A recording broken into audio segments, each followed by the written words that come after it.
Friends, मैं विक्रम कुमार यादव आज आपके लिए लेकर आया हूँ एक और इम्पोर्टेंट टॉपिक का नाम है अपना विस्थापन धारा, या इसको बोलते हैं डिस्प्लेसमेंट करंट। ओके, तो देखिए विस्थापन धारा क्या होती है। आपका इलेक्ट्रोमैग्नेटिक्स पेपर का यूनिट 4 का टॉपिक है। तो देखिए विस्थापन धारा वह धारा है जो समय के साथ विद्युत क्षेत्र में परिवर्तन अर्थात विद्युत फ्लक्स में परिवर्तन के कारण उत्पन्न होती है।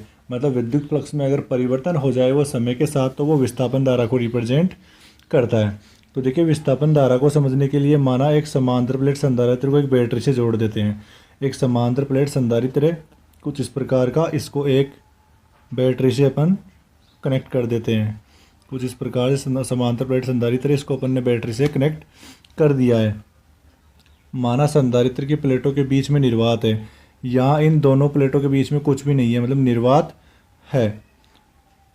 बैटरी से जोड़ने पर संधारित्र आवेशित होने लगता है, परंतु प्लेटों के बीच निर्वात होने की स्थिति में कोई भी धारा उत्पन्न नहीं होती है। यहाँ इन दोनों प्लेटों के बीच में निर्वात होता है तो कोई भी धारा उत्पन्न नहीं होती है। आगे देखिए, यहाँ से सातत्य के सिद्धांत पर विचार करें तो मैक्सवेल ने कल्पना की कि दोनों प्लेटों के मध्य परिवर्तित होता हुआ विद्युत क्षेत्र विस्थापन धारा के तुल्य होता है। अगर इन दोनों प्लेटों की अगर यहाँ से मैं बात करूँ तो इन दोनों प्लेटों के मध्य परिवर्तित होता हुआ विद्युत क्षेत्र विस्थापन धारा के तुल्य होता है। अतः प्लेटों के मध्य बहने वाली धारा विस्थापन धारा या चालन धारा का विस्थापन धारा चालन धारा के बराबर होती है।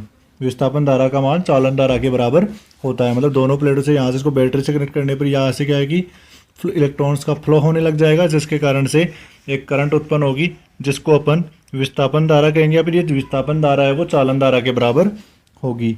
यदि संधारित्र की प्लेटों के बीच में निर्वात के स्थान पर परावैद्युत पदार्थ रखा हुआ हो तो परावैद्युत पदार्थ में इलेक्ट्रॉन अपने स्थान से केवल विस्थापित हो सकते हैं और इन विस्थापनों के फलस्वरूप संधारित्र में परिवर्तित धारा का प्रभाव एक प्लेट से दूसरी प्लेट की ओर होता है। मैक्सवेल ने इस प्रकार के धारा प्रवाह को विस्थापन धारा अवधारणा को जन्म दिया। ओके, तो देखिए क्या कहना चाह रहा है कि यहाँ से अगर मैं दोनों प्लेटों की बात करूँ तो इन दोनों प्लेटों को एक बैटरी से मैं कनेक्ट कर दूँ तो बैटरी से कनेक्ट करने के बाद क्या होगा, या इन दोनों के बीच में करंट फ्लो होगा जिसको अपन विस्थापन धारा कहेंगे।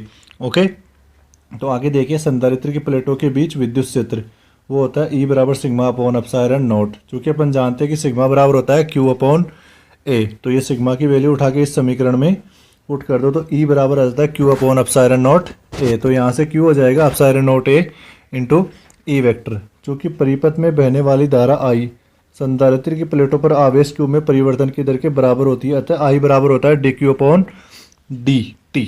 ओके, देन यहाँ से d बाई dt Q की वैल्यू उठा के रख दो। यहाँ से ये हो जाएगा epsilon naught A vector into E vector. यहाँ से एप्सिलॉन नॉट A कॉन्स्टेंट है तो I बराबर epsilon naught A D upon dt। यहाँ पर जो समीकरण 3 कहलाता है, ये इक्वेशन 3 आपकी विस्थापन धारा कहलाती है। समीकरण 3 विस्थापन धारा का व्यंजक है। अतः धारा घनत्व यहाँ से धारा घनत्व देखना चाहूँ तो धारा घनत्व होता है JD बराबर I अपॉन A। तो I की वैल्यू मेरे पास आई गई है, देन A अपॉन A यहाँ से ये वाली वैल्यू उठा के मैं यहाँ रख दूँ।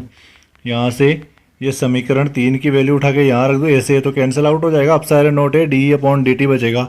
क्योंकि अपन जानते हैं एप्सिलॉन नॉट E बराबर होता है कैपिटल D वेक्टर, इसको बोलते हैं विस्थापन सदिश डिस्प्लेसमेंट वेक्टर। तो JD बराबर हो जाएगा डी वेक्टर अपॉन dt, जहाँ JD क्या है विस्थापन धारा घनत्व। Okay students, thank you.